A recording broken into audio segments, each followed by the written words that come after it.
屏东潮州中午11点多，马路出现一片黑影，瞬间砰的一声，大片玻璃从天而降，往下砸，一连好几片。路边3辆自小客不偏不倚被砸中，车顶凹陷，挡风玻璃破裂，惨不忍睹。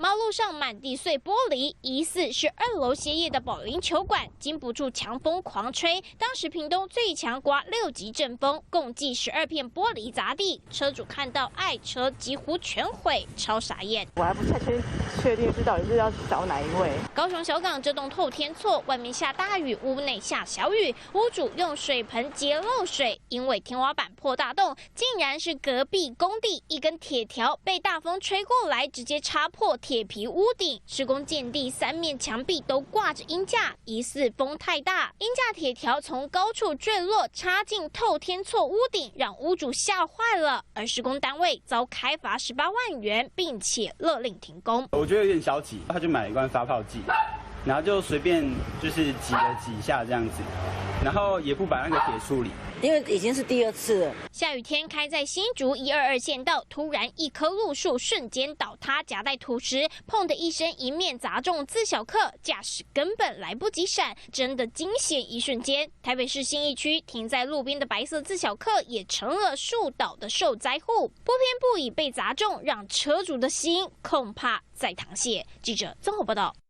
我是李依璇，主播工作对我来说是1秒都不能松懈的战场，将撼动社会大众关心的议题清楚传达出来，更要求自己先是一名认真的记者，才是对观众负责的主播。更多新闻请锁定中视 YouTube 频道，记得按赞、订阅、分享，并开启小铃铛哦。女子惊吓放声尖叫，下一秒大鸟立刻振翅俯冲，朝路人的头狂扒下去。被攻击的男子吓到秒蹲下，想用手护头根本来不及。恐怖蓝雀袭击路人，竟在市区连环上演。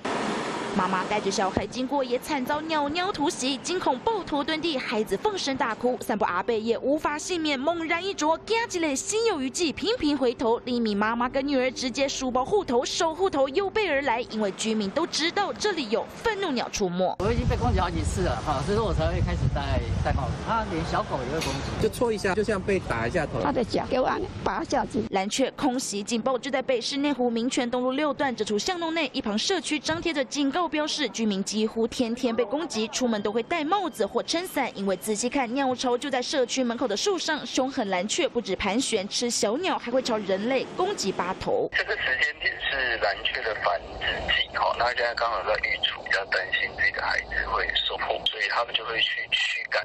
新北市永和秀山国小外，还有内湖科学园区也都曾上演蓝雀在市区袭人。4到8月是蓝雀繁殖季，专家提醒民众除了防御，千万别反击保育类，否则恐面临5年以下徒刑。看来还是36计躲为上策，远离禁忌的蓝雀。记者陈正茂、黄玉兰台北报道。我是方燕迪，主播工作让我学习倾听所有人的意见，也要保留自己的判断。也许我们无法踏遍所有土地，但能从新闻里看尽每一道风景。我是方燕迪，请您锁定中视 YouTube 频道，记得要按赞、订阅、分享，开启小铃铛哦。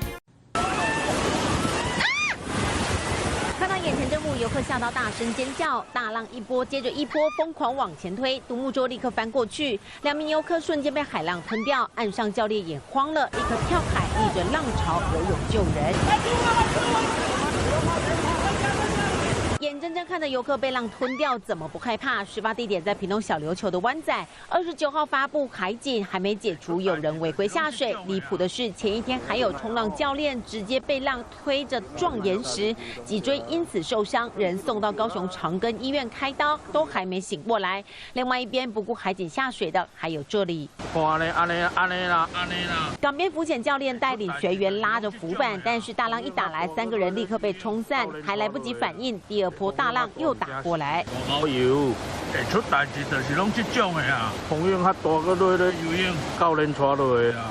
这风险较大，唔惊死的。台台风发布海警还敢下水，居然没违规，也无法可罚。澎管处表示，有在水上业者的群组中文字宣导，要求不要靠近海边，但是业者根本不理，还是下水。29号发布海警，当天就有教练受伤送医，30、31持续有人下水玩，只因为屏东县政府没有成立应变中心，更没有警戒管制公告，只能柔性劝导，所以不算违规，出事自己负责。